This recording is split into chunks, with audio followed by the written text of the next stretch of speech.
Vamos a continuar con nuestra presentación. Tenemos que hacer 25 minutos más de clase.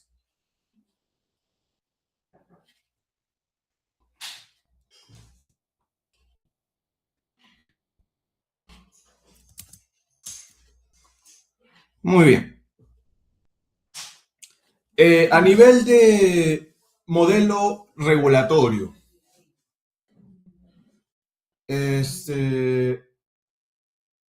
como hemos visto, y de hecho eso es algo que les voy a evaluar en el examen, es que hagan un diagnóstico tipo Basilea 1, 2 y 3. Basilea 1 pedía un nivel de 8% y termina siendo 10.5 en Basilea 3. BIS es Basilea. Basilea solicita niveles de capital adicionales a los de riesgo de crédito. Desde el 98, el riesgo de mercado puede ser calculado usando un modelo estandarizado y un modelo interno propio. El modelo interno propio está sujeto a un permiso del regulador. Profe, Sí. no estás compartiendo pantalla. No estoy compartiendo.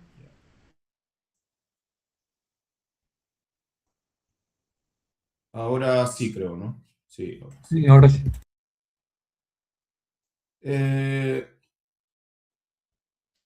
¿Qué es lo que usa el Banco Central respecto a tasas de interés? ¿O qué es lo que sugiere? El riesgo de tasa de interés para una entidad financiera está relacionada con las brechas que existan entre activos y pasivos. Entonces ahí aparecen tres modelos. El modelo de reprecio, que es a valor en libros, el modelo de vencimiento y el modelo de duración. ¿Cuál consideramos que es el más adecuado? El modelo de duración. Ahora vamos a ver, por si acaso lo que hemos hecho hoy día no viene en el examen parcial, sí viene en el examen final. Que creo que el examen final va a ser mucho más complicado que el parcial. Muy bien. Modelo de reprecio. Es un modelo basado en valor en libros. A diferencia de los modelos de vencimiento y de duración que están basados en valor de mercado y que son recomendados por Basilea. Los activos o pasivos sensibles a las tasas de interés, que en realidad son la gran mayoría, por no decir todos, son repreciados a una tasa de interés de mercado igual o cercana a aquella correspondiente a su rango de vencimiento. La brecha de reprecio es la diferencia entre los activos sensibles a la tasa de interés menos los pasivos sensibles a las tasas de interés. ¿Qué rangos de vencimiento vamos a manejar? Los bancos comerciales deben reportar brechas de reprecio para activos y pasivos con vencimientos de un día, mayor a un día y hasta 3 meses, mayor a 3 meses y hasta 6 meses, mayor a 6 meses y hasta 12 meses, mayor a un año hasta 5 años y mayor a 5 años. ¿Cuál es la idea acá? La idea es identificar activos, identificar pasivos y restarlos, y esa restas es el gap. Lo que estamos viendo acá, ¿qué cosa es? Es una tabla de frecuencia acumulada. Este es el gap acumulado. Acá el gap acumulado es menos 10. Si luego en la siguiente franja hay otro gap de menos 10, el gap acumulado sería de menos 20. Si luego en la siguiente franja el gap acumulado es de menos 15, el gap es de menos 15, el gap acumulado sería de menos 35 y así vamos acumulando gaps. Se supone, o bueno, podemos hacer una aproximación de que si el gap acumulado es cero, no debería haber riesgo por tasa de interés. Sin embargo, esto es un error, porque debemos verlo por franjas. ¿Qué es lo que ocurre si los pasivos sensibles a tasa de interés son menores a los pasivos sensibles a tasa de interés? Lo que va a ocurrir es riesgo de refinanciamiento si es que aumentan las tasas de interés. Por el contrario, si los activos sensibles a tasas de interés son mayores a los pasivos sensibles a tasas de interés, lo que ocurre es riesgo de reinversión, siempre y cuando las tasas de interés disminuyan.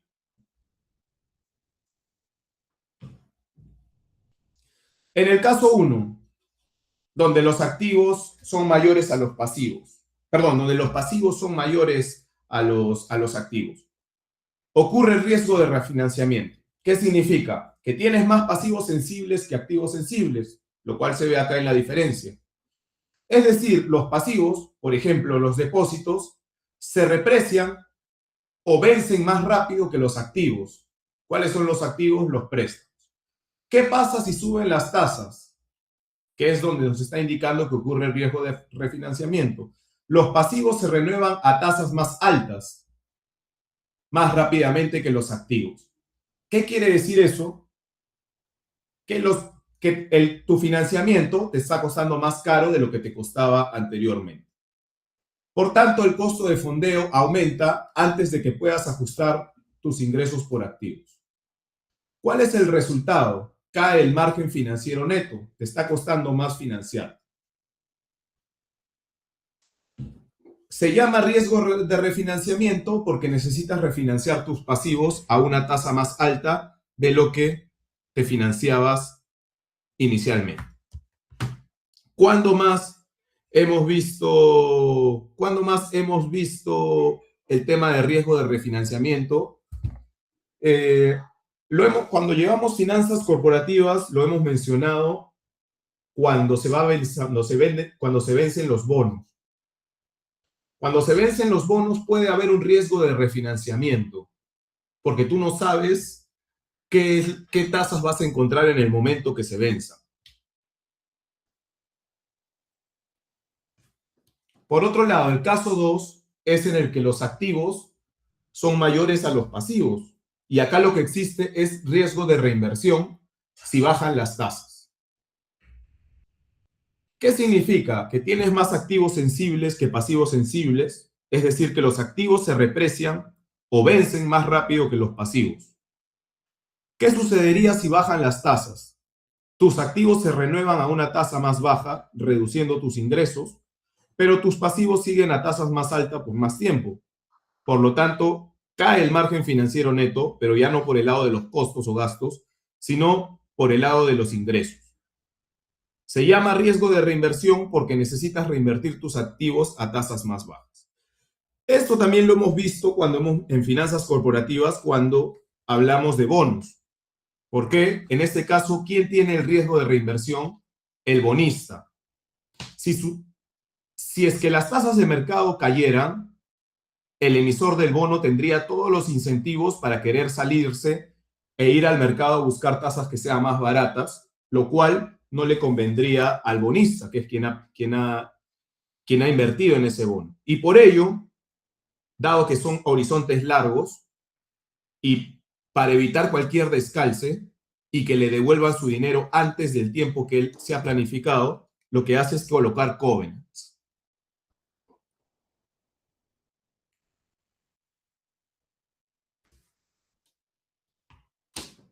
Si generalizamos el modelo, la variación del ingreso neto por intereses va a estar dado por el gap multiplicado por la variación de las tasas de interés, donde el gap es la diferencia entre activos sensibles a la tasa de interés y pasivos sensibles a la tasa de interés. Tenemos acá un ejemplo. Ejemplo 1.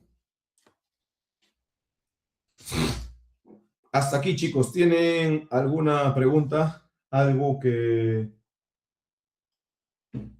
no les haya quedado claro?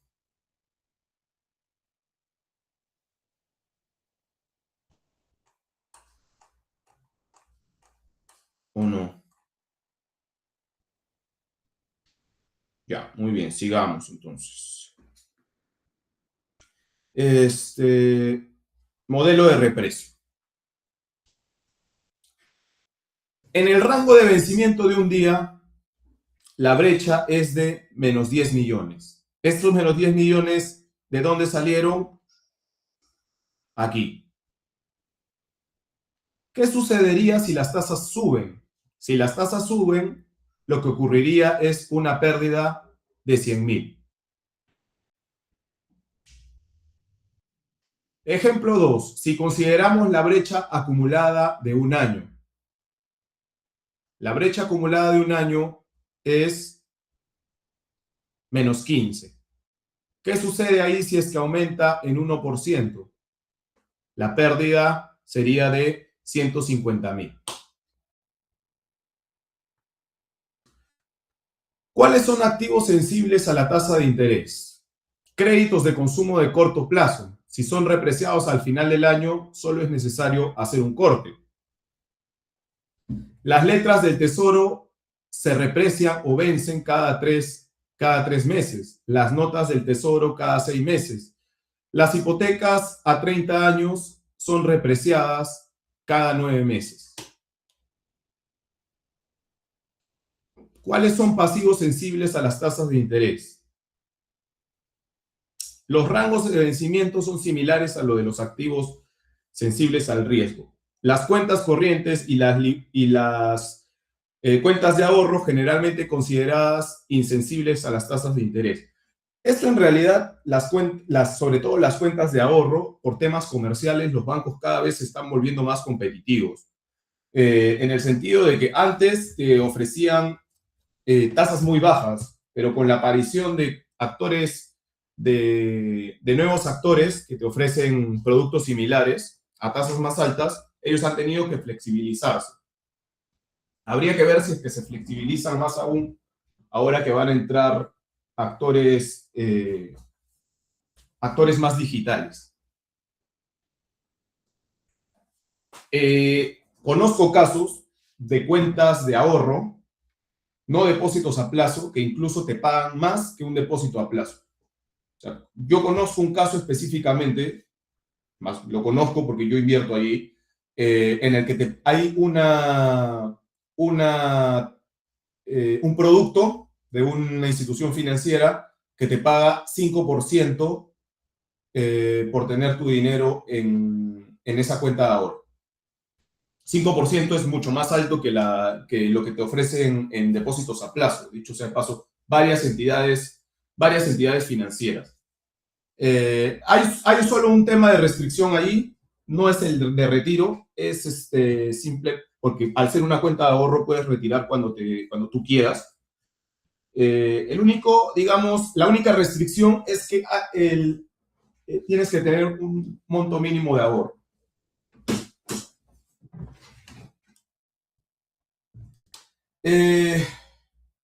Ratio de brecha acumulada o cumulate gap. Es útil mostrar el cumulate gap como un ratio, cumulate gap entre activos. Este proporciona una medida y la dirección de la exposición. A un año era... Sí, pero acá debería ser negativo. A un año, respecto a los 210 millones, a ver, vamos a ver. 200, esto de acá, 50, sí, es 200, es menos 15.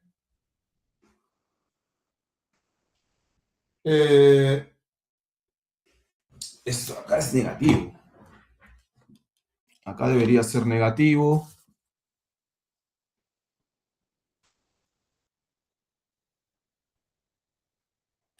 Bueno, o si lo está tomando como un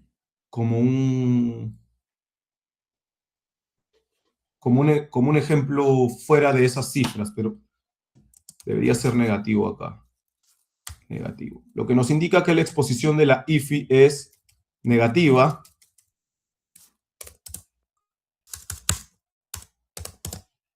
Y que tiene 7% más de pasivos que de activos para el rango acumulado de un año.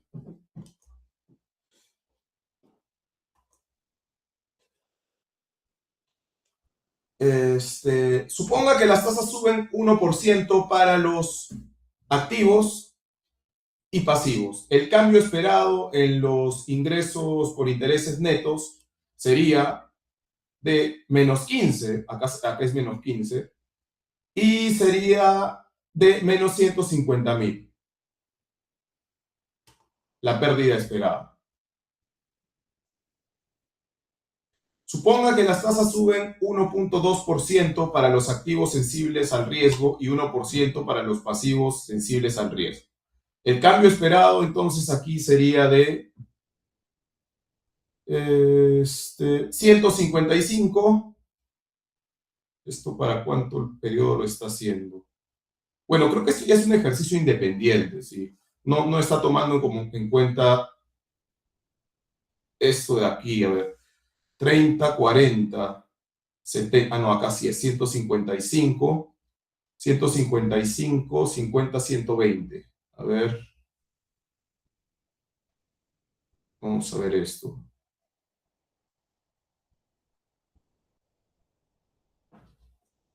155, pero en activos sí no hay 155, que ninguno termina en 5 incluso.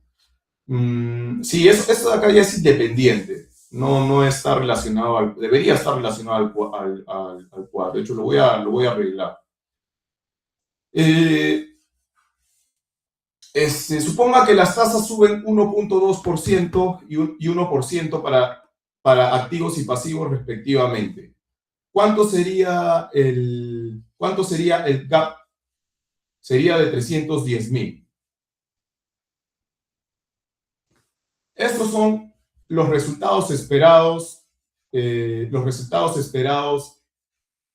ante los cambios en tasa o en spread, ya sea por un cumulative gap positivo o un cumulative gap negativo. Aquí, en los que tienen flecha para arriba o flecha para abajo, es ambiguo, va a depender de cuál es el que tiene más fuerza.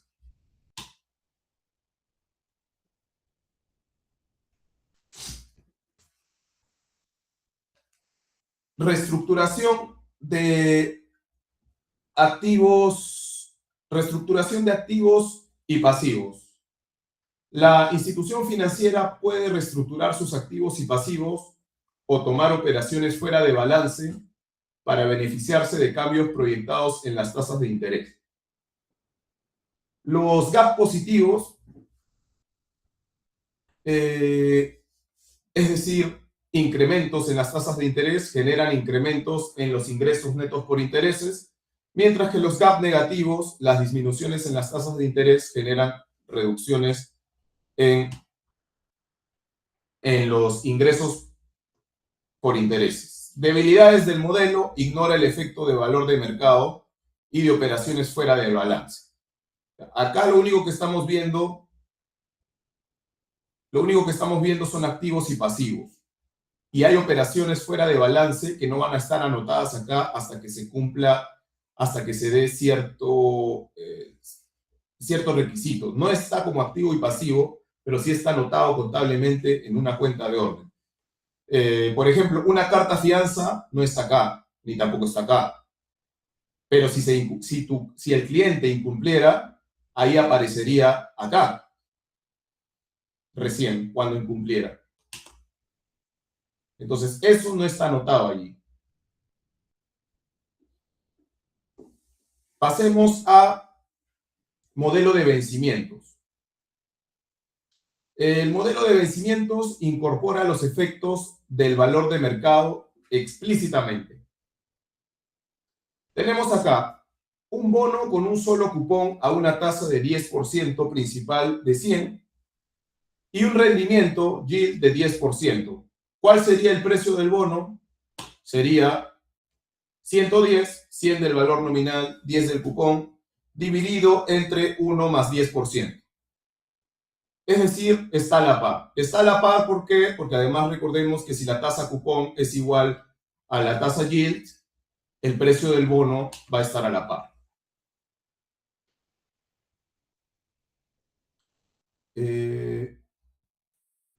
¿Qué sucede sucede si el Banco Central endurece su política monetaria y sube la tasa de interés de 10% a 11%? ¿Cuál sería el precio del bono? El precio del bono sería ahora 99.10. Es decir, tienes una inversión que antes valía 100 y ahora tu inversión tiene un valor de 99.10. ¿Qué es lo que ha ocurrido? La institución financiera ha sufrido una pérdida de capital de 0.9 por cada $100 invertidos en bonos. Además, el porcentaje de cambio en el precio sería de 0.9% negativo. Como resultado, pasivos y activos valen menos ante un incremento en las tasas y viceversa. Pero ¿qué hubiera pasado si el bono era a 2 años en vez de a 1 año y con 2 cupones? Tenemos entonces el primer cupón, 10 entre 1.1, y el segundo cupón y el valor nominal entre 1.21, que es el 1 elevado al cuadrado, ya desarrollado. Esto es igual a 100, cuando está a la par. ¿Qué sucede ahora si es que cambia la tasa de interés? Si cambia la tasa de interés, el precio sería 98.29. Es decir, ¿cuánto se está reduciendo? 1.71. Y acá lo que estamos viendo es otra de las propiedades de Malkiel. Mientras que a un periodo solamente se reducía 0.9, a 2 periodos el mismo movimiento se reduce a 98.29, o sea, 1.71. La reducción es mayor. A mayor horizonte, las volatilidades afectan más. Esa es otra de las propiedades de Malkiel. Para activos y pasivos de renta fija, se cumple entonces que un aumento en la tasa de interés lleva a una caída en el precio de mercado y una disminución en las tasas de interés llevan a un aumento en el precio de mercado. Eso es algo que, digamos, es bastante lógico, lo tenemos presente desde introducción a evaluación de proyectos, ¿no? Una mayor tasa hace que dado que está en el denominador, hace que tu flujo a valor presente disminuya y que tu valor presente sea menor.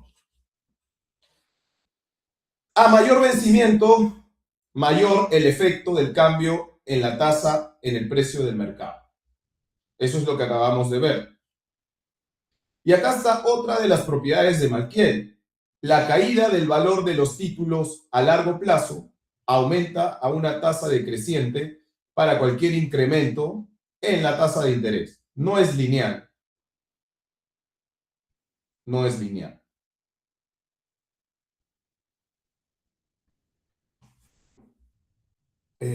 Verdad, hay algo que me olvidemos. Ya, bueno, se los voy a mostrar la siguiente semana, que es lo del value at risk con varios activos. Sí, eso me olvidé de mostrarles. Renzo, me haces recordar eso ya el próximo sábado. Renzo, ¿estás Profesor, ahí? no, me disculpe, no tenía el micrófono. Sí, que me haces recordar el próximo sábado que tengo que mostrarle el value at risk de dos activos. Ya, varios risk de dos activos. Sí, porque el viernes es el parcial, pues, ¿no? O sea, el viernes Ya no va lo a voy a haber anotar. clase, el viernes solo les voy a tomar el parcial. Ya, La otra profesor, lo voy a anotar. semana tengo que mostrarles eso y tengo que acabar esto de acá. Bueno, me voy a quedar allí, habiendo pasado ya nuestras 3 horas. Y la próxima semana voy a acabar esto, voy a acabar riesgo de mercado. Y probablemente empiece riesgo de crédito. ¿Ok? Probablemente empiece riesgo de crédito y en la semana subsiguiente o quizá la semana siguiente Guaita ya haga algo de VAR. Profe, Sí, probablemente, sí, entonces el viernes viene esta interpretación del value risk, ¿no? De lo que hizo sí, sí, el... hasta interpretación, lo que habíamos hecho la semana pasada. Ya, ok. Sí, muy bien. Bueno, entonces ya, nos vemos el día viernes para su parcial. Cuídense, hasta luego. Yo, profe, chao.